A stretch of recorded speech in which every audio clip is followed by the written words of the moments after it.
bana na ngai bokabwani ezokota na bana na nga mabe na likambo wana po ezokotisa bokabwani na kati ya bana na nga ezokotisa bokabwani na kati ya bana na nga lelo makambo nzambe bato bakomisi yango on dirait monde moko boye à part et moko Christ atikala kokomisa yango monde à part.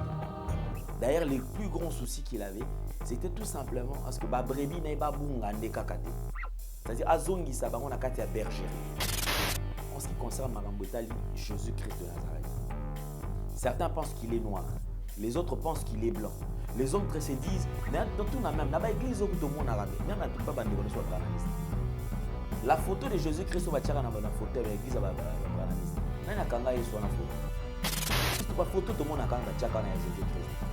Qu'il est blanc et tout ça. D'après Bango, Jésus-Christ a la noir, toi a la blanc. Je pouvais imaginer autre chose, mais pas lui. On a dit, bon, mon Dieu, vous allez. L'homme est faillible. Comment est-ce que vous ne pas lui? Mon toisin n'a pas de défaut, n'a pas de qualité. Seulement parce qu'aujourd'hui, esprit égarément, il a tiré les lots, il est exposé. Beaucoup de gens dirait ceux qui n'ont non.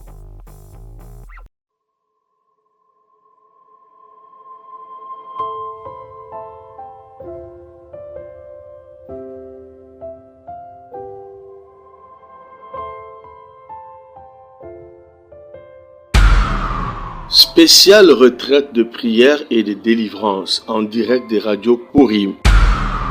Du mercredi 5 octobre au vendredi 14 octobre 2022 avec les bishops Ézéchiel Zoka. Horaire de prière 5h heure de Paris, 18h heure de Paris, 0h heure de Paris. Et le vendredi 14 octobre, c'est la clôture avec une veillée de prière de 23h à l'aube. Thème: vaincre les problèmes résistants. Vous pouvez suivre ce programme en téléchargeant notre application Android Radio Purim sur Play Store ou par notre site web www.radiopurim.com. Hormis ce programme spécial, suivez le bishop Ézéchiel Zoka chaque jour sur la radio Purim à 0h heure de Paris dans la tranche de prière La bombe de nuit. Infoline plus 243 97 81 63 509 plus 243 89 64 65 819.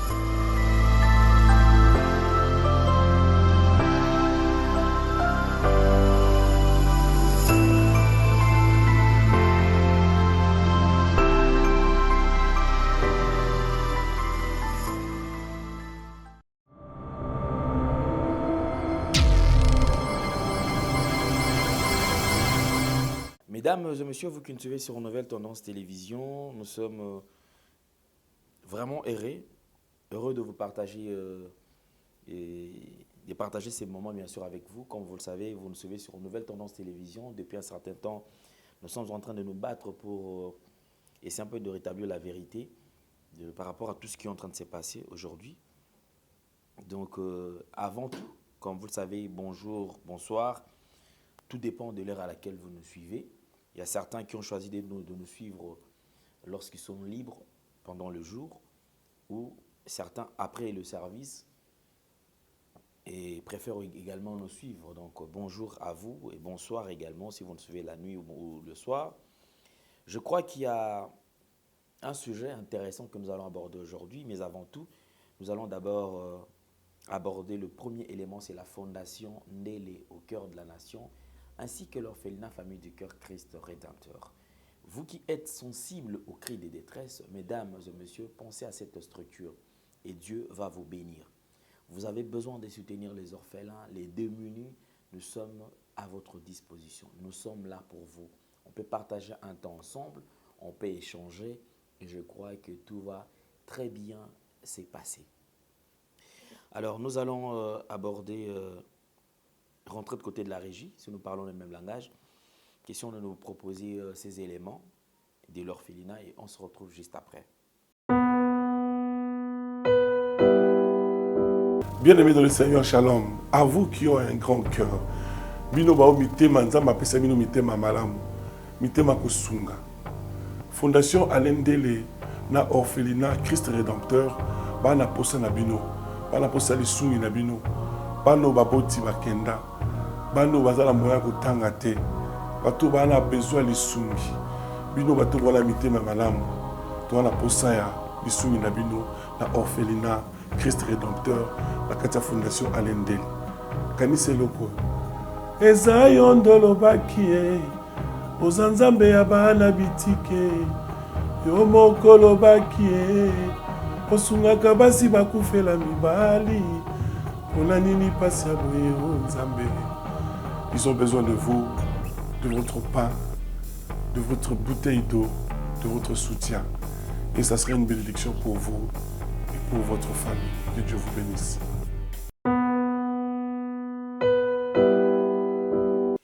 Et c'est arrivé à la prise de vue. Et il y a Gédéon qui est absent. Comme vous le savez, il avait perdu son grand frère. Vraiment, force à lui. Et la réalisation qui est toujours signée Jonan Zouzi et Jordan Panzosé en duo. En tout cas, je crois que nous allons aborder un sujet en ce qui concerne cette révélation. Moi également, je suivis et je me suis dit qu'il était important que nous puissions partager aussi ces sujets avec vous.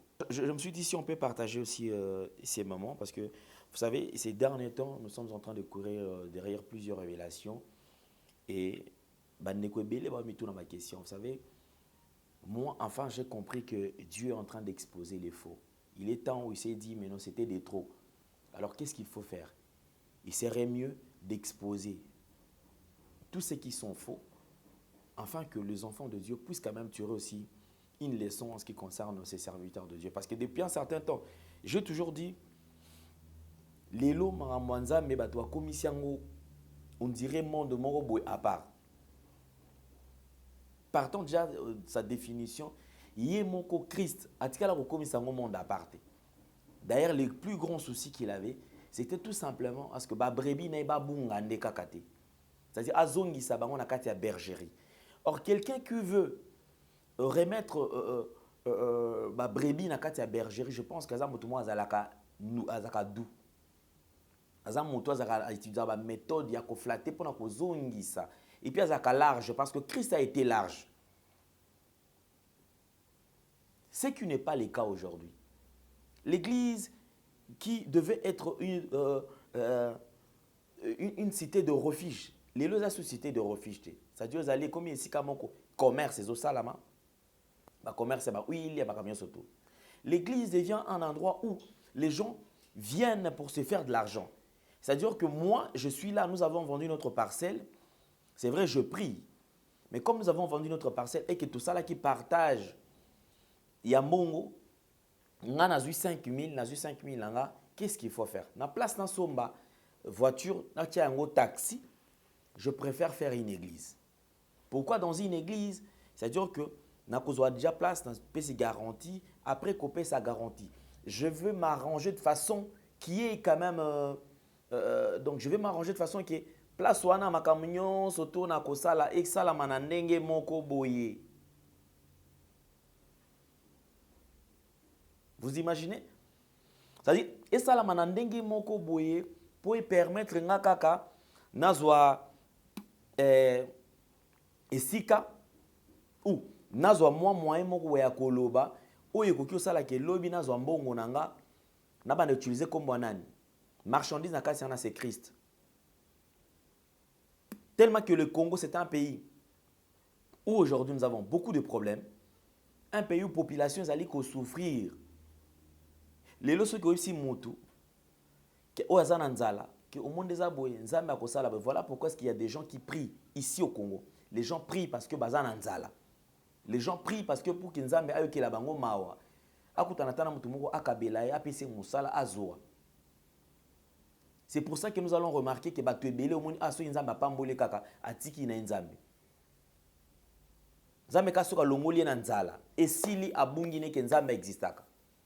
Azalaka mutema malam a changé akoma mabe mabe.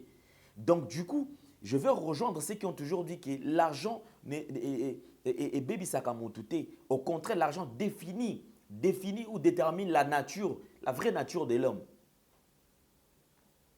Bon, mais la nature pena mutu. Mon mutu, nature nende yango. Il y a une révélation en ce qui concerne alors je voudrais quand même qu'on partage ensemble cette révélation Tolana en ce qui concerne Magambotali, Jésus-Christ de Nazareth. Certains pensent qu'il est noir, les autres pensent qu'il est blanc. Les autres se disent, même dans l'église où tout le monde arabe, même pas bande soit branamiste. La photo de Jésus-Christ va tirer dans la photo de l'église branamiste. Nana kanga soit na photo. Bande connaissent soit branamiste, ceci peuvent nous expliquer. La photo où va tirer kawana et babi qui est Jésus-Christ. Il y a William Maron Branham, je peux accepter parce que il a vécu n'a pas te belé à Bamonaki.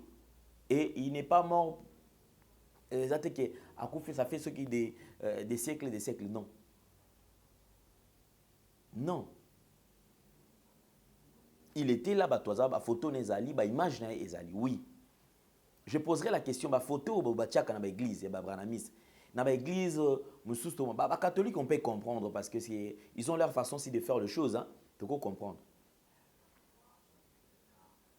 Même à Tabango, même à l'église, la photo, tout le monde a quand même Jésus-Christ. Qu'il est blanc et tout ça. D'après Bango, Jésus-Christ a noir, toi, a blanc. Nous allons comprendre cela. Je crois quand même que c'est une révélation. Nenga qui tolandango attentivement, bisognon soto. Nabo kebi, parce que toujours lukakaka vérité. Yo posa la vérité. Vous en avez besoin de cas sur Nouvelle Tendance Télévision. Tu veux aider les gens par rapport à ce temps que nous traversons. Yaya, sunga biso. Sunga biso parce que batu est belé soit disant serviteur de Dieu bazoko bakokutsa batu na lifelo comme pas possible. Et on est scène de Komo je ne pouvais pas, je pouvais imaginer autre chose mais pas lui. Et on a tout dit bon monde bozalaka. L'homme est faillible. Comment est-ce que kolba qui est pas lui? Mon toisana ba défaut na ba qualité. Seulement parce qu'aujourd'hui esprit égarément il a tiré les lots. Il est exposé. On dirait ceux qui non. Ceux qui peuvent aider réellement. Vous avez un témoignage au vivant Nzambe, au vivant Christ, au vivant Makamboboui. Appelle-moi. Le numéro qui est affiché là, Benganga. Je voudrais que nous puissions partager cela avec Bande Konabiso. Et il est temps, bateau, vous qui croyez réellement en Jésus-Christ comme étant Seigneur et Sauveur, il est temps, on a un témoignage. Tu as vécu, tu as palpé du doigt. Toi, tu as vécu, tu as expérimenté la grandeur, tu as expérimenté Christ, tu as expérimenté les merveilles de Christ. Kokanga mon côté. Moi, mon émission Vérité et Réalité Ezawana. Bosolo pe lolenge tozobika. Benganga. Nakosola na yo te ba nento ki ko édifier pe ba na Nzambe à travers makambo oyo e oki ko sunga bango. Tant oyo ezaka kingandi kutu. Kingandi kutu. Kingandi kutu. Kingandi kutu. Bande komso ba osala campagne ya diable na ndenge na bango. Yo mwana Nzambe ofandi, Nzambe asalela yo. Nzambe abikisa yo. Nzambe asalela makambo minene oyo momona médecin déclarant que eza impossible. Les gens attendaient à ce que yo okufa. Nzambe abikisa yo. Mais tu n'as jamais témoigné. Yo fanda na oka na oka ande soni télévision. Na oka ande soni. Même la Bible le dit ba o ba ko soni pa oka bango soni. Ton père était incapable de te guérir. Ta mère était incapable. Toi qui est incapable. Pourquoi est-ce que à ce temps où les gens doutent de celui qui t'avait guéri, pourquoi est-ce que toi tu ne te prononces pas? Ça ne s'explique pas. Pourquoi toi tu ne réagis pas? On va suivre cette révélation. On va suivre la servante de Dieu, Maman Adeline, et calmement. Tolanda.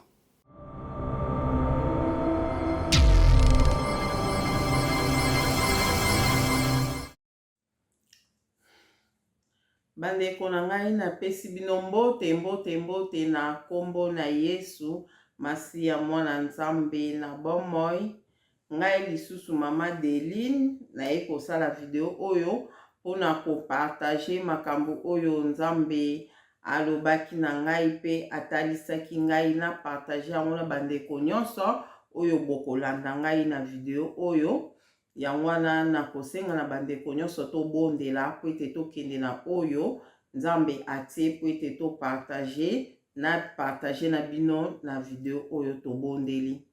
Nzambe papa na biso na lola mozaisa likolo pe na se ekolo Yesu Masiya papa to pamboli to komisio to netoli oza malamu mingi kumama na Seigneur na souffre de vie oyo pesi biso pe na makasi oyo pesi biso na nzoto ngai na ndeko nyonso o akolanda video o papa to pesi o lisusu merci merci pona nyonso ozosala kati na bomoi na biso papa na pesi o merci na makasi opesi nga kofanda devant caméra pona kopartage makambo oyo otalisaki nga pe olobelaki nga elongo na bandeko moko na moko oyo baolanda nga na kati na video oyo yango wana Saint-Esprit zala na nga zala na nga ezala ngai te naloba me yo nde loba na place na nga Seigneur po ete bana na yo bayoka yo bacomprendre nini oyo olobeli bango na video o papa kumisa masanjolama netolama na yo na bondeli bongo na kombo ya tata pe ya mwana pe ya molimo santu amen.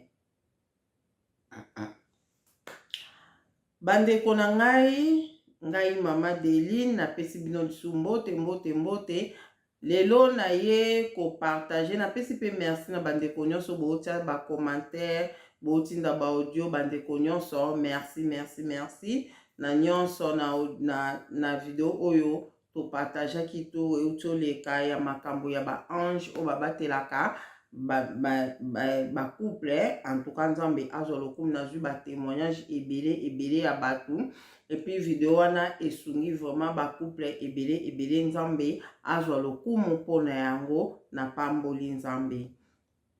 Lelo na ko ya ko partager makambo oyo Nzambe alobaki na nga patalisaki nga ezalaki le 14 makambo wana matalisaki nga ezalaki je crois les 14 ou les 11 août au cas que tout les cas nde Nzambe atalisaki nga makambo oyo na ina partager na bino alobaki na nga pe atalisaki ngai pardon ezalaki les 14 ou les 15 septembre au 14 na septembre au kaka mikolo kende na septembre au kaka nde Nzambe atalisaki nga makambo oyo na ina partager na bandeko nyonso o bozolanda nga na video oyo.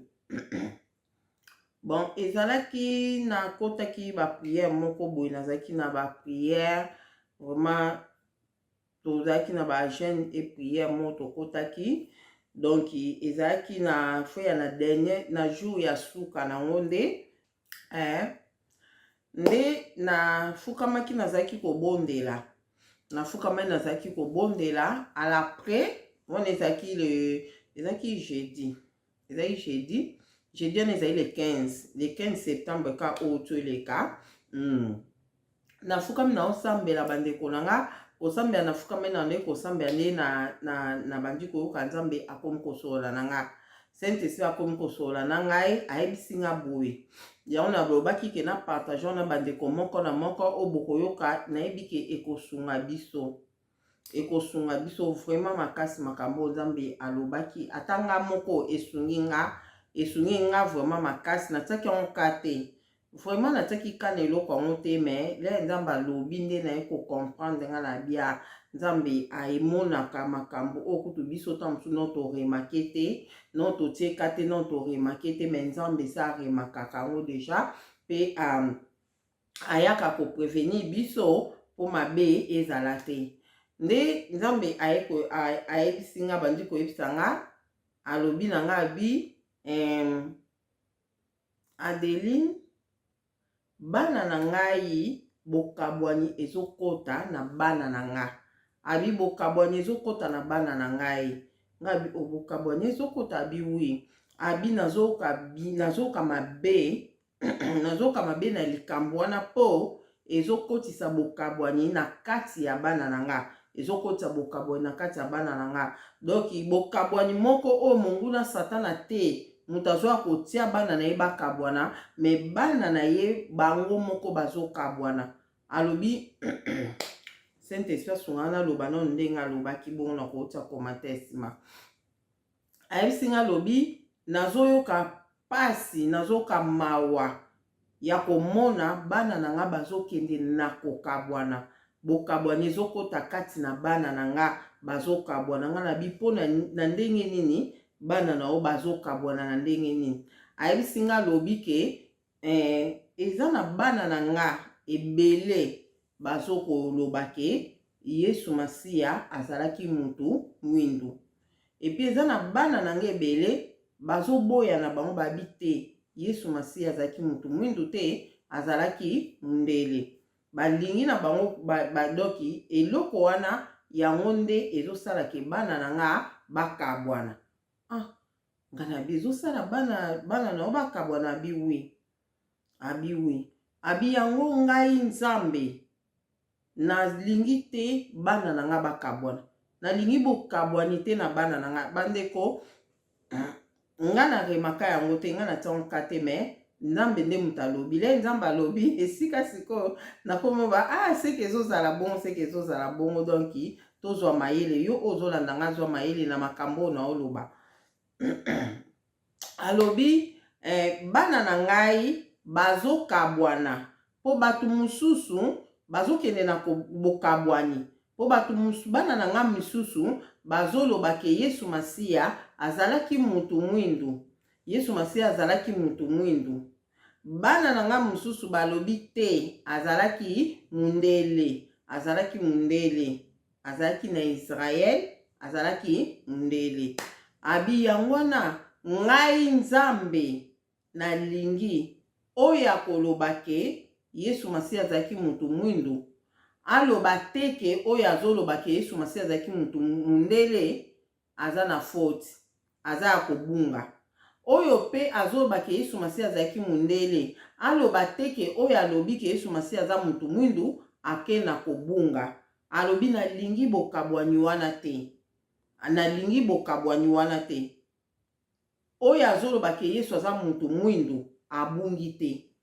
Oyo pe azoloba ke Yesu aza mutu mwindu, aloba teke oyo azoloba ke Yesu azalaki mundele, abungi, aza akobunga.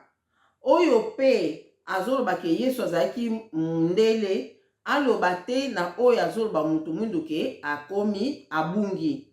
Na lingi bokabwani wana te. Po yango nde ezosala ke bana na nga bazokabwana. Na lingi eloko wana te ke bana na nga bakabwana. Na lingi bana na nga bozala bomoko, bozala ensemble, bozala bomoko, me eloko oyo ezokabola bana na ngai. Lera lobi bongo mutu na nge bandi kosala. Bandeko na nga nazalaki na pongi te, nazalaki ndenge nazoloba na bino boye nga nafukami nazosambela na nga, nde Nzambe bandi koyebisa nga makambo oyo nazoyebisa bino. Après elo nini yaki koleka na tuni na kanisi siko na makanisi na komo kanzanga. Nolinga na comprendre Nzambe elo ni azoloba na kati wana. Nolinga na comprendre ye kolinga ko comprendre nga na olinga na comprendre banani baza na raison, banani baza ya kobunga. Banani baza na nzela, banani baza ya kobunga. Ma moko skole na bandi ko kanisa ndenga azolo expliquer nga nazomona azoloba teke ba o bazoloba ke Yesu azalaki mutu mwindu na ba o bazoloba ke Yesu azalaki mundele, batu mo baza kobunga na kati wana. Donc nazo sentir yango te na makambo oyo azoloba na nga. Nde ayebisi nga bia Deline barasi nyonso eza ya nga. Ngai Nzambe mutu nasala barasi nyonso epi na linga barasi nyonso ezala lolenge o ezalelaki. Atanye nga lobi race rouge, race jaune, race blanche, race noire. Barasi wana nyonso ngai Nzambe mutu nasala yango. Ngai Nzambe mutu nasala barasi wana.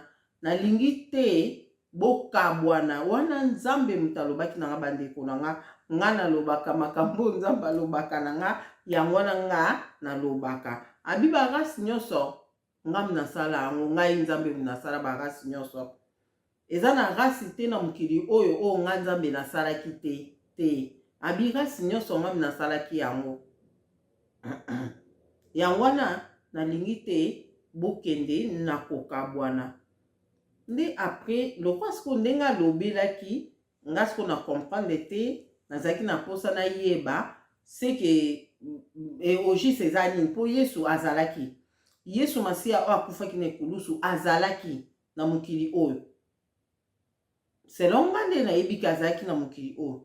Yango na siko fo na ilinga na yeba nga siko nazoyeba ke azalaki mutu mwindu par rapport ya nga par rapport ya ba révélation na mona nde toyeba pepe nde balakisa biso na école na ba église na nini na bible ke azalaki mundele nde balakisa biso na bible so par rapport à ba révélation biso moto zozo nga mo pe nazozwa nazo comprendre ke azalaki mutu mwindu so le nzambe azoloba nazomona ke aza na ye contre te ba oba bato mwindu contre ba oba mindele te siko nalingaki nayeba na tuni question nga na bikolo eske Yesu Masia azalaki mutu mwindu to azalaki mundele azalaki mutu mwindu to azalaki mundele olobi na nga ba race nyonso yo mutu sala ba race nyonso oui na ndimi ke ba race nyonso yo mutu sala yango eza na race moko te na mokili oyo yo salaki te nyonso yo mutu salaki yango siko kasi eske Yesu Masia oyo akufaki na ekulusu azalaki mundele to azalaki mutu mwindu po ngai nayokaki balobaki ke makambo yango esalamaki na mbanza Kongo ke Yesu Masia azalaki na mbanza Kongo babakaki na ekulusu na mbanza Kongo eza lukuta na tuni bongo eza lukuta nde bandeko na nga nakanisaki ka a répondre nga na oui ou non ke te eza ya solo to eza lukuta o nga nakanisaki yango wana nde mbala moko na bandi komona misu na nga efungwami nakomi komona vision moko boye epuis vision na siko misu na nga ezokende misu na nga ezokende nayebi te nde na koexplike namona mutu amona mamba bon mingi papa Didier pendo bon abia de misu na nge kei misu na nge katise kei tina ke komona boye nde mokolo wana nga pe namonaki ndenge papa Didier amonaka namoni misu na nge bandi kokende misu na nge ezomona boye ezokende nafandi kimia namona makambo misu ezomona nde namoni misu na nge kei ti emoni place moko boye ezalaki lokwa mwa libulu moko mais libulu yango ezalaki na etage ozokita na babenga oni ezalaki lokwa ozokita na escalier na libulu yango ozokita po au porte donc libulu yango ezalaki lokwa porte mais faut kita po eza na se ya mabele misu na nge ekomi place wana namoni misu na nge kiti na escalier wana nayebi te soko bocomprendre bao bamona bavision bokocomprendre mam na oloba misu na nge ezokende nga nafukami na obonda misu na nge keye ekomi place wana ezalaki porte moko mais eza na se ya mabele donc misu na nge kiti pe escalier ekomi na kati wana namoni mwa terrain moko moke wana ndeti hall moko moke wana nde misu na nga emoni lisusu porte moko na kati kuna porte moko monika nde ezalaka lokola na Afrique nde basalaka bafour basala wana mpona kosalela mapo basala na banini wana bo porte ezalaki lokola bongo na kati wana na se porte moko ezalaki bongo fo ongunzama mpenza mpo okota na porte yango nde sikole misu na nge ekomi wana place wana namonaki mutu te namoni kaka porte moko kuna misu na nge ekomi na porte yango siko nga mona bi eske misu na nge kokatisa ekota na porte wana to ndeni mbala moko bandeko na nga ngai na rejoindre misu na nga nakomi si place wana donc mbala moko esika nazalaki nakomaki paralysé nakoti siko na kati ya vision na nga naketi esika misu na nga ekomaki nde nakomi wana pardon avant nga na rejoindre misu na nga esika ekendaki na bandi komona bongo bamona ndi kotuna lokwa na santé présence nzambe azalaki na ye kaka ezalaki nango kaka wana me naomona vision natuni seigneur nga na bi kolo ozolakisa ngai nazomona misu na nge ezomona mpe namoni mpe ake misu na nge kiti na libulu moko wana epuis nazomona boye namoni porte mo na kati ya libulu wana elakisi nini mambo naomona mamo nzambe arépondre nga alobi oyo eza na mbanza Kongo bandeko na no yebisa bino makambo namonaki nzambe abi na nga oyo eza na mbanza Kongo okomi na mbanza Kongo nga na bia bon na mbanza Kongo ngana kamenga oh koma na kokoma mbanza kongo abikasi olingo yeba makambo elekai na mbanza kongo ti abi olingo yeba kasi makambo ezaki na mbanza kongo yango na ina talisa o makambo o elekaki na mbanza kongo bandeko na nga nayebi te soki bocomprendre mam na oloba nalobi boye ah vous eza bien te seigneur oh kolo nayebi te mongongo so ezwini bachangement climat oyo ah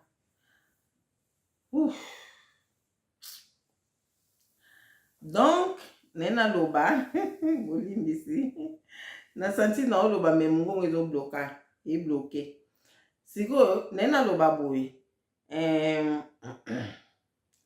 natunaki nzambe ke eske makambo oyo eleka na mbanza kongo makambo eleka na mbanza kongo bao boolanda nga makambo eleka na mbanza kongo nga nayoka ke Yesu Masiya azalaka na mbanza kongo Yesu Masiya azalaka na mbanza kongo epi babakaka nekulusu na mbanza kongo na bakoko na biso babakaka Yesu Masiya nekulusu na mbanza kongo ozomona do Yesu Masiya azalaki congolais o nga na yebi o nga na yoka ke azalaki congolais azalaki na mbanza kongo esalama kuna azalaki mutu mwindu lokola ngai na yo sikole nzamba azoloba na nga nga siko natuni question ezalaki question natunaki ese makambo nga na yoka ke Yesu oyo esalama na mbanza kongo ke Yesu Masiya azalaki mutu mwindu na mbanza kongo eza lukuta ndemba mona moni misu nange komi kokende na kasi bocomprendre nazonga ye mwa moke pota mosu bocomprendre te ok le nga sikomba moko nzambe ayebisi nga lobi kasi olingo yeba makambo oyo elekaki na mbanza kongo yango na memio na makambo elekaki na mbanza kongo bandeko na nga nzambe aza nzambe aza nzambe ndeka tolobaka atalisa biso makambo oyo eleka na makambo oyo ezosalama si place na makambo oyo ekosalama nzambe akoki kozongisa yo na temps ya kala alakisi yo makambo elekaki na kala ovivre yango comme si ozalaki présent wana le makambo yango ezoleka akoki mpe komema oyo oza awa amemi yo quelque part esika makambo moko ezosalama ozovivre yango comme si oza présent wana akoki mpe komema na futur na makambo oyo ekosalama ovivre yango avant ke esalama donc nga nzambe amemi nga na makambo oyo elekaka na mbanza kongo na periode ya Yesu Masiya na periode ya Yesu Masiya na nini wana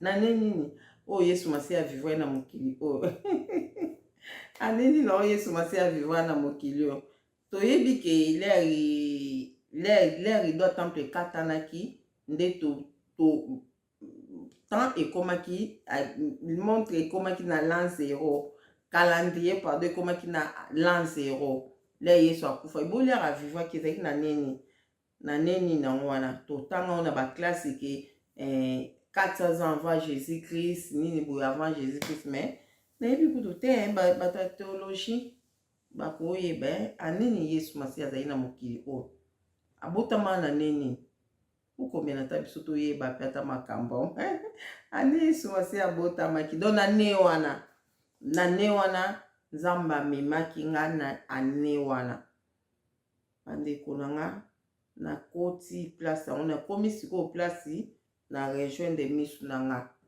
nde na rejoindre misu na nga nde naye kokoma place ya porte wana nayebisi bino ya moke wana na ngunzami nakoti mpe na porte wana ngabi do naye kotala makambo oyo elekai na mbanza kongo do makambo oyo elekai na mbanza kongo eza Yesu Masiya na mbanza kongo bandeko na nga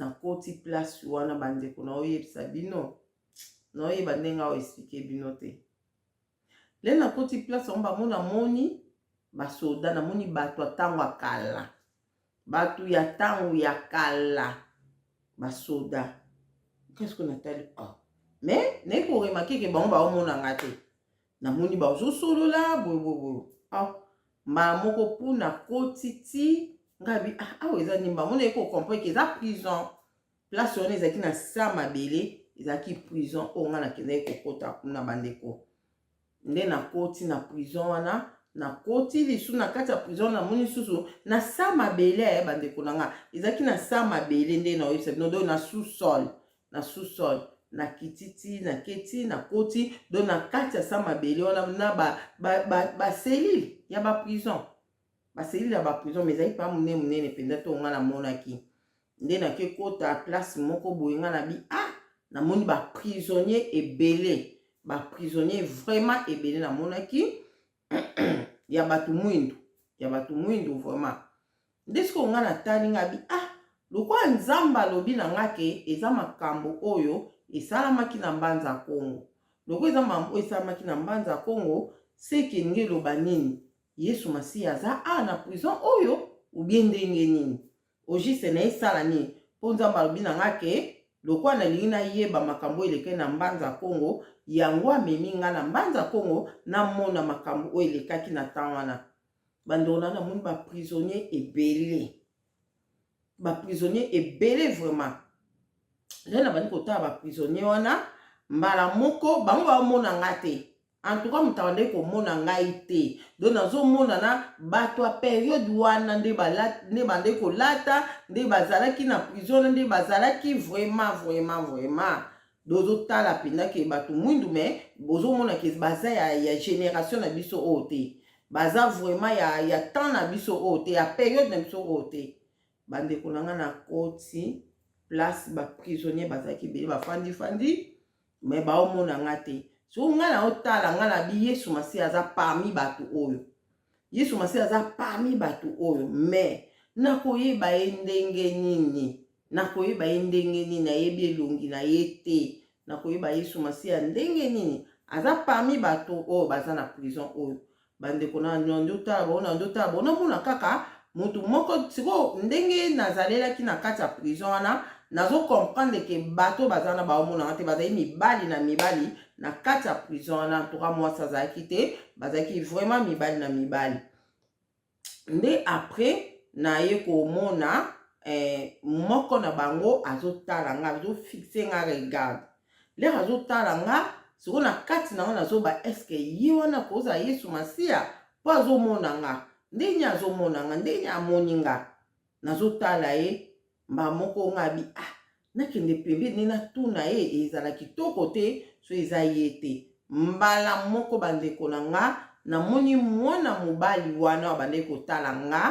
oyo nazalaki na hésitation na oloba eske koza ye to ye te namoni ye akomi na elongi ya Yesu oyo ya filme ya mundele bamona bi wow eza nde yo Yesu Masiya eza nde yo kolo Yesu nde napusani pembeni na ye nde namonaki Yesu Masiya oyo azalaki mutu mwindu akomaki na elongi ya Yesu oyo totalaka na filme akomaki na elongi ya mundele oyo ajua role ya Yesu na filme na mandefu na ye akomaki na elongi wana na suki na ye boye nde esika na ako comprendre ke Yesu Masiya nde yeyo nde napusanaki pembeni na ye napusani pembeni na bi yokolo Yesu andimi nde tobandi kosolola na Yesu Masiya na kati ya prison wana oyo azalaki nga na yebisi nga na bi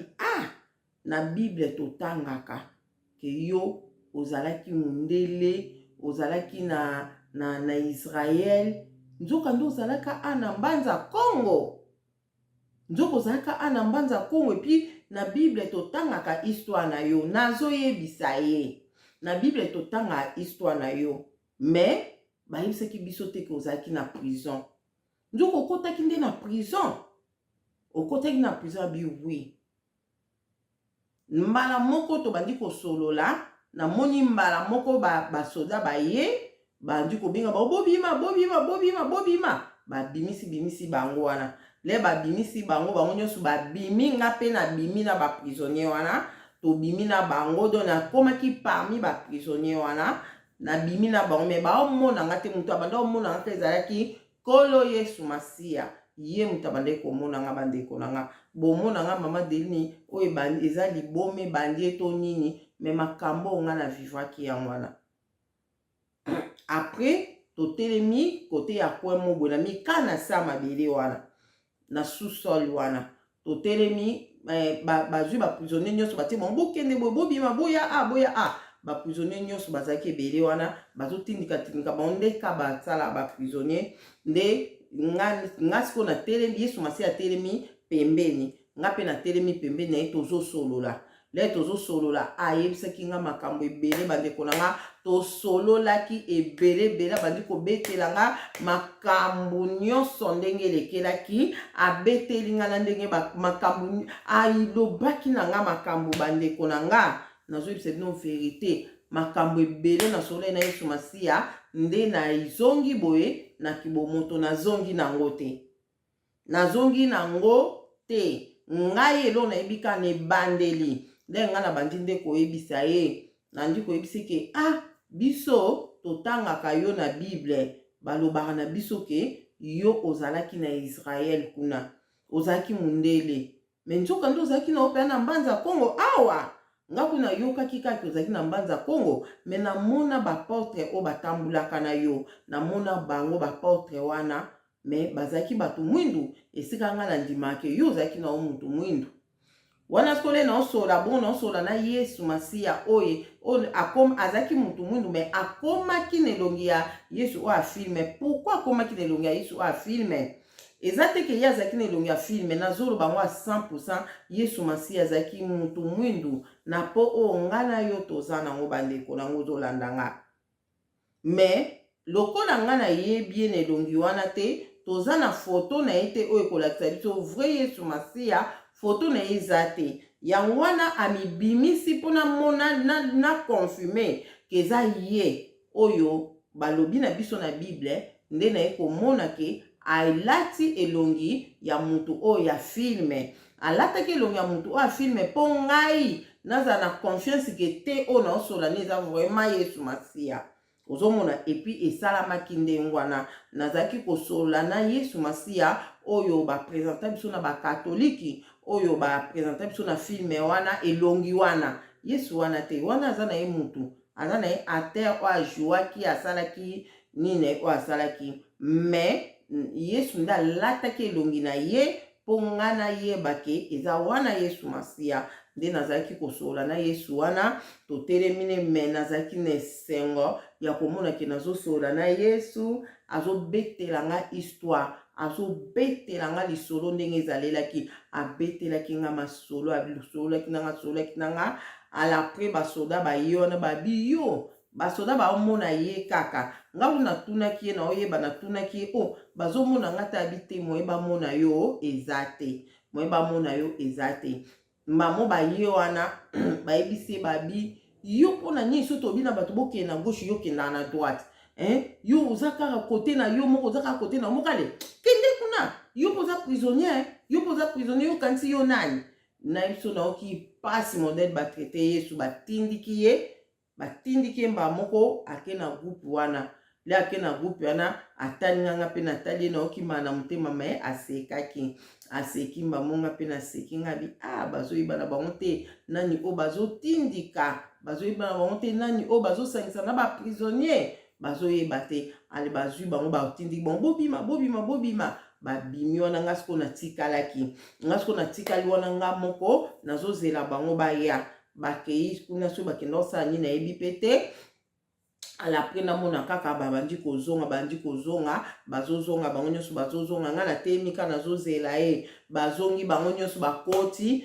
nazomona pe ye te nga na bi wapi yo nazoba siko kati na nga wapi yo nalingi namona yo na continue masolo esili te na posa nayeba nyonso oyo elekaki na mbanza Kongo nde mbala moko namonaka parmi bato babimaki wana namonaka mutu moko na bango achange akomi na elongi ya Yesu oyo afilme nde nalobi yo wana le nakoti pe wana nafandi na bango bakoti bango na kati ya prison nga pe nakoti na kati ya prison wana tofandi na bango bakiti moko bafandelaki ndizaki na mabanga bafandisaki bango na bamabanga moko bafandi wana na mabanga ndenga pe nafandaki pembeni ne abandi kobete na masolo asolaki na nga makambo ebele malheureusement le nazongi na kibomoto boye nazongi na makambo nyonso te mais ayebisaki nga makambo ebele oyo esalamaki na mbanza Congo. Vraiment eloko na ye nayebisa bandeko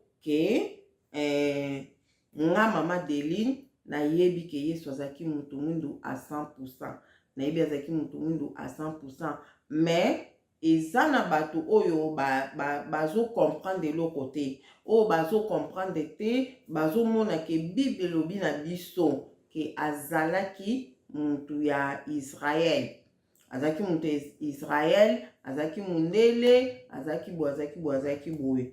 Donc eloko oyo nga na retenir na makambo oyo Nzambe atalisi nga na lolenge Nzambe alobaki na nga. Donc nge lobake nga mama Deline le nazoloba ke Yesu azalaki mutu mwindu, nazoko kwa nango ke azalaki na ye mutu mwindu, azalaki mundele te na ondima ngo, naloba te ke oyo azondima ngo te ke aza mwana Nzambe te, oyo azondima ngo te ke aza mwana Nzambe te, do naloba bongo te.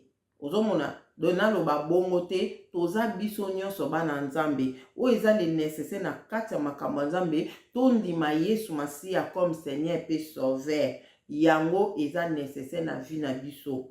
Kondima Yesu Masiya comme Seigneur pe Sauveur, akufelaki yo na ekulusu, asopaki makila na ye na talo po yo na ngai tobika, oyo eza nécessaire na vie na biso. Yangwana do tokabwana te, bokabwani ezala te na mutu oyo aboyi na ye kokota kati na verité, a comprendre verité. Mutu emoni Yesu Masiya alobi na Bible, eza na passage moko elobi ke ndenge nini na koyebisa o makambo oyo ya likolo epi ondima yango po yo outa na likolo te.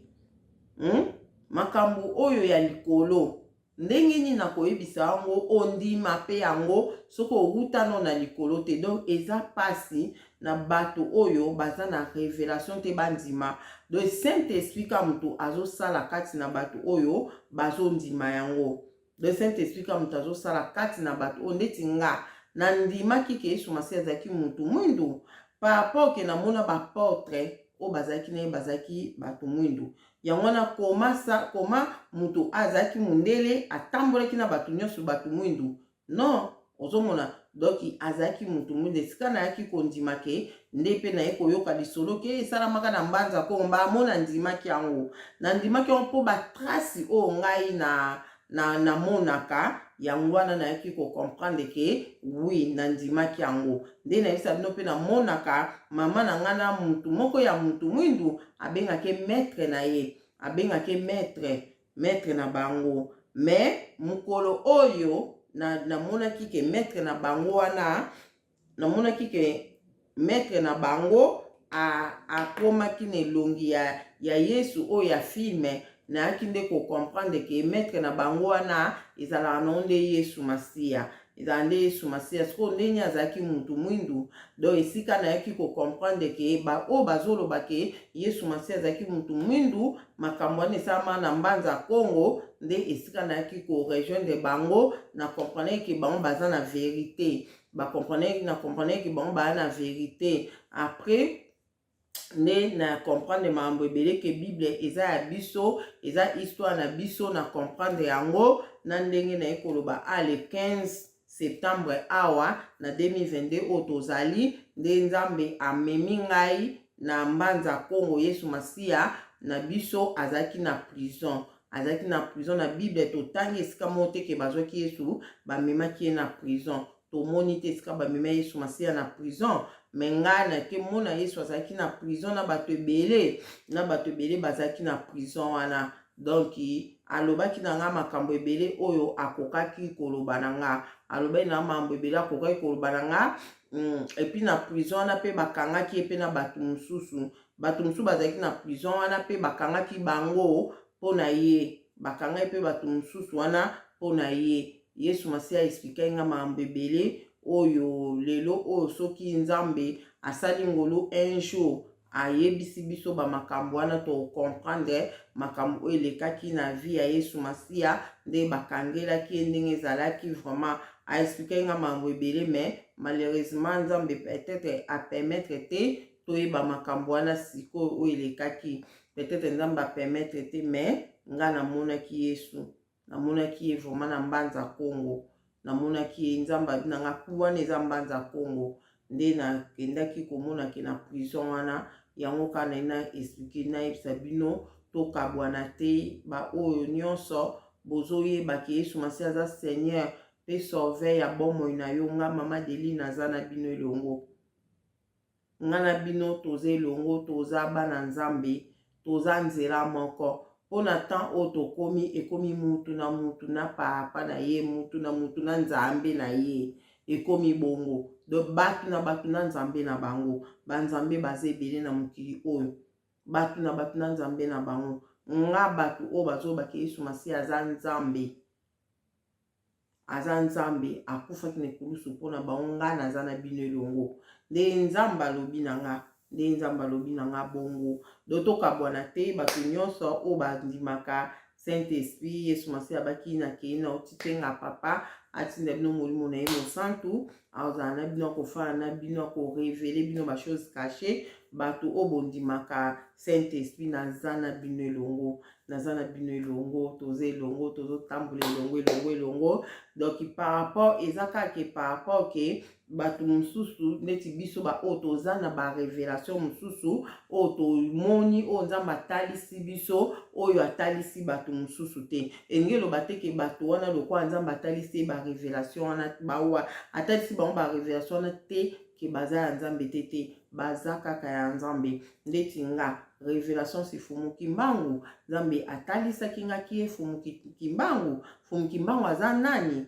ozomona nga nazondima fumuki mbangu na ndenge oyo naza na révélation mpona ye naza na révélation mpona papa Simoki Mbangu donc eza na bato mosusu oyo baza na révélation wana te mpona papa Simoki Mbangu eloba te ke baza bana nzambe te eloba bongo te ke bango lokola baza na révélation si papa Simoki Mbangu te nde baza bana nzambe te eza bongo te donc so tobi tokende na bamakambo wana tokokabwana so tolobi tokende na makambo wana tokokabwana sikoyo tolingi kokabwana te tolingi kokabwana nzambe alingi te biso tokabwana nzambe alingi te biso tokabwana donc ngelo banga mama Deline na kokobondela na nga esika moko na muntu oyo azondima Yesu Masi azalaki Seigneur pe sauveur Yesu Masi aza Seigneur pe sauveur nga mama Deline na kobondela na esika moko po aza na nzela azondima Yesu Masi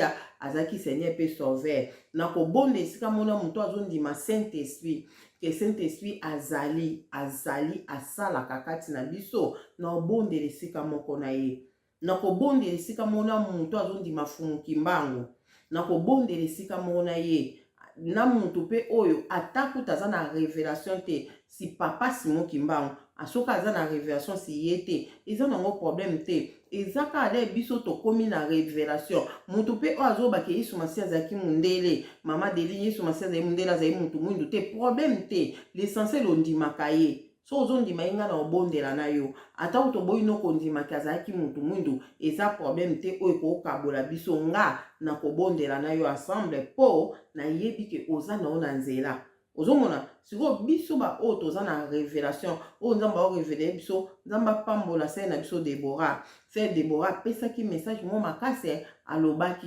alobaki lo moka motuya alobi biso bato oyo toza na révélation tozoyeba ki nani penda oyo Yesu Masi azalaki biso wana tokomi na esengo moko kati na biso nzambe azomema biso na badimension moko boye azomema biso na badimension moko boye se Deborah alobai mamo makasi oyo landa ye message wana te ezali au moins message ya mama Deborah natiaki on ana Deline télévision aexplikaki donc makambo wana ndeti nga kutu na yokaki yango kaka ne bato bazoloba na yoki mama Deborah lobi na yoki bato balobi nga pe papa ba révélation nazala na ndimi na ndimaki sans que nzambe aloba na nga ke makambo elekai na mbanza Kongo na ndimaki na nga tala nzambe amemaki nga sikoyo le date wana onayebisi bino aka na septembre nauti kovivre na Yesu Masi na kati ya prison nagumelaki makasi bazwi bango promet tu bake na bango ti na zeli wana bazongi to continue lisolo po lisolo ezaki tellement makasi nazalaki na posa na ye bango nyonso natika te nde nazelaki. Deuxième fois tu baye bazwi bango bakei nga natikali ka wana nde bazongi. Troisième fois le bazwi bango bakei nde nazeli na moni bazorumia nga bina zonga na nga wana nga si place naza awa naza kofuka makande na fuka makibongo esali ke na komi ndeti paralysé nde esika na ko bima na ke ko rejoindre misu na nga esika kendaki na mbanza ko na ne wana leka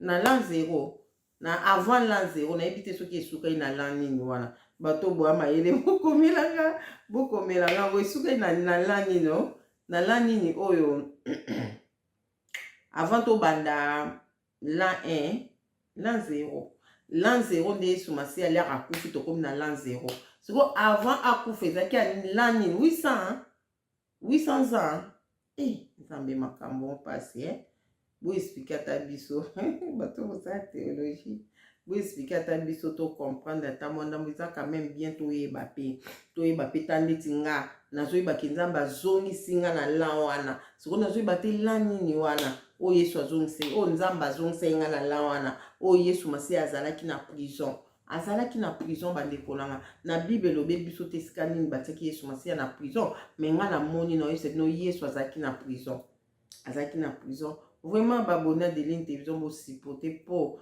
makambo ekomokoma mikuwa ekomokoma pe abukuta mikuwa doki nzamba sunga bino ba mino elongwa te poko bukuta mikuwa eza facile ekobuka mino doki nzamba sunga ba mino ekoba ndeko moka esenga bi mama Deli na somona ndeti ok na biso bamona mikuwa pe ato bukuta pe mikuwa bite pesa biso sko non pe to meli ba miliki ba poto pesa biso pe nanu na misunyu elemba na koke na biso no misunyu eza na mikuwa te po eke risque ba buka na mikuwa ba minu ko buka na minu ngelo wake ba désabonner ngelo wake ba désabonner na Deli télévision en tout cas nzamba sunga biso vraiment eza na makamu susu nde tozalaka boye so boti bebe na yo opese mbamo te biloko makasi te opese biloko moko ya pete eza te ke po olingi bebe wana te olingi tellement makasi yango ozopese no bamiliki babiloko moko doki ya pete ti oya kokoma kopesi bapoto babiloko moko ya bongo. Allez, après omonaki te eloko nyonso nga na kokolia mwana oyo pa kokolia mwana le akoma na 7 mois aza mwana oyo na 7 mois mwana kolia eloko nyonso oyo ozolia pesa ye moko asoso ta omona pe mwana opone yo pe alongoli misuni penza atiki ye moko pe abwaki moko ozomona donc eza bongo tila azokokisa 2 ans pesa ye pe na mutwa Thompson pe akolia mpe kitoko ekangami pe na mongo te donc eza ndenge wana donc biso na Deli télévision bato bazozalaka bo bébé so bozalaka bo bébé to comprendre yango na ba commentaire na bino en tout cas na Deli télévision ba bébé boza te na omona bino te ba ya moko mais problème te ba kola mbangu to ya na makambo to buku tape mikuwa ekomi temps penda ya vérité o eza caché fo ebima eza ya vérité temps o eza ya vérité caché il faut ebima yango bomoni na yebisi bino makambo oyo. En tout cas nzambe aza na bino malgré eza facile te bana bane bakotisa biso makambo o bakotisa biso o toyebi bakotisa biso mais tokoma siko na ba révélation nzambe akomi ko révéler biso makambo yango ka mais ezalaki na façon mosusu eza facile te bato nyonso bandima mbala moko mais malembe eloko nga na sengi bisali video oyo Saint-Esprit asososisa moko na moko emema bokabwani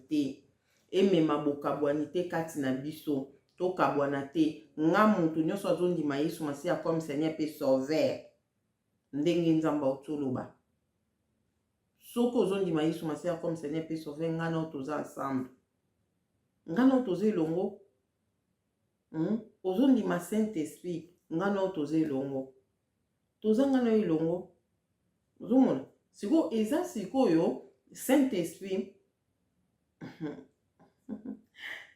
omoni nzambe nakosala video na expliquer nani aza nzamba Puntulendo ndenge nini na koyeba nzamba Puntulendo nga makambo wana nyonso ezaka à partir ba 2020 oyo à partir ba 2020 nde donc à partir de 2018 nde nakoma kofungwama mwa muke na bamakambo afumuki mbangu na ba 2018 na makambo batata simuki mbangu nde nakoma kofungwama nango toye kokoma na 2020 nde na bandi kofungwama mwa muke na nzamba Puntulendo nayaki koyeba ye na 2020 kana suka to na début ya 2021 nde na koyeba ke nzambo nga na sambela kiza nzamba Puntulendo ozomona donc na kobetela bino nde nini nayaki koyeba ke nzambe onga na sambela kiza nzamba Puntulendo nde nya se présenter kati pa na ngake aza nzamba Puntulendo na bana obeton kaming te donc ozomona donc eloko tokoki kosala biso bana nzambe tozalaka na mabondeli makasi epuis totambwa na via kobanga nzambe via sanctification yango nde eleki nyonso kati na mokili oyo via sanctification eleki nyonso kati na mokili oyo connaissance soko olingi okoma na connaissance vraiment ezala na connaissance na ndenge o Saint-Esprit azomemela yo kokomaka na connaissance te mpoka kolandi bilandalanda po connaissance oyo bato ebele tozoluka oyoyo bato mosusu baobunga nzela yonle nyonso nalobaka soki kaka ozolandaka kelo mo babi Yesu Masiya azalaka te Bible eza elo mo bafabrika kaka Yesu Masiya azalaki te yo mwana nzambe keba ozobunga kobunga ya muntu eza yango wana ozobunga nzambe aza nzambe le Dieu créateur oyo tobengi nzambe to wana kuna ina kota na makambo susu leke na kota na makambo susu tosuka wana do nzambe aza na kombo na ye Yesu Masiya mwana nzambe aso obengi mwana nzambe za Yesu Masiya aza na kombo na ye o toyebi nga na yebi ke Yesu fumu Yesu ye wana ozomona Saint-Esprit aza pe na kombo na ye Saint-Esprit pe aza na kombo na ye donc yo ozoloba Saint-Esprit loba Saint-Esprit yo oyebi Saint-Esprit na kombo na ye oyebi Saint-Esprit na kombo na ye eza gloire à Dieu eza problème te mais tokabwana te oyo alobi ke boye na mutu abengi Saint-Esprit na kombo na ye na mutu oyo abengi ne kaka Saint-Esprit bazaka mutu moko nga na bane na yebaki te Saint-Esprit aza na kombo maboko bukuta mikolo nzamba prepare mitema bana na ye soki te eza passe na Deline télévision ou eza passe donc Saint-Esprit ana kombo na ye donc nga oyo na ye kokoma na connaissance ya kombo ya Saint-Esprit kala mingi te menge loba te lokwa nga na yebi Saint-Esprit na kombo na ye lokwa na yebi Saint-Esprit na kombo na ye na mutu oyo ayebi Saint-Esprit na kombo nete aza nzambe te nga banda 2002 na lobaka Saint-Esprit molimo santo Saint-Esprit molimo santo nzambe azalaki na nga na lobaka komba nzamba Puntulendo te nzambe azalaki na nga ozomona so lelo na komi koloba komba nzamba Puntulendo po na comprendre à se présenter que pa nanga ndenga se présenter qui pa Abraham à se présenter par Jacob tina bana Israël à se présenter qu'il a se présenter pa nanga ndena eko comprendre ye en tout cas na tiki bino nzambe azana moko na moko. Vous êtes et voulez-vous investir à Kinshasa? Voulez-vous réjouir de vos business? L'opportunité à ne pas rater. Toronto City VIP à Maluku, un des meilleurs endroits pour résider ou implanter votre business. À quelques minutes du fleuve Congo, le fleuve de nos ancêtres, juste en face de la zone économique si spéciale qui est le quartier commercial et industriel de Maluku. Waouh! Non loin du centre de ville Maluku, un quartier en pleine expansion, à quelques mètres du Macadam. Toronto City vous propose un terrain de 20 mètres sur 20 avec des bornes cadastrales. Sur un site accessible, urbanisé, avec espace de jeu, espace vert, magasin, centre médical, marché, etc. Nous disposons de terrains de 20 mètres carrés à un prix abordable. Donc, je voulais juste faire l'appel à nos frères de la diaspora, de partout où vous êtes, en Afrique, en Amérique, à l'Océanie, à l'Europe, en Asie, pour venir acheter les terrains, les parcelles de 20 mètres carrés que nous sommes juste en train de morceler. Vous allez bien voir qu'il y a des bornes, il y a même les travaux qui sont juste en train d'effectuer. Donc le terrain est bel et bien assuré. Il y a l'eau non loin de nous, vous allez voir, derrière moi c'est la régie des eaux. De l'autre côté c'est le société Vodacom. De Vodacom. Et devant moi c'est juste World Vision. Là où Vision Mondiale sont juste en train aussi à un projet de construire les maisons pour ces travailleurs. Donc voilà, nous sommes ici à Maluku. C'est déjà un endroit habitable. Les quartiers, comme vous allez voir de l'autre côté, c'est déjà habitable. Il y a déjà les gens et c'est non loin parmi les autres cités que vous connaissez déjà. Donc je suis très fier de vous présenter ces produits qui n'est rien d'autre que, oui, nous achetons les voitures, nous achetons tout ce que nous pouvons avoir. Mais avoir une parcelle, c'est vraiment une très bonne chose. Pour tout contact, contactez Willy Mafuta au +1 90 57 30 15 40. Toronto City, waouh, les 4 qui nous réservent l'avenir de demain. Vive le Congo, vive Kinshasa.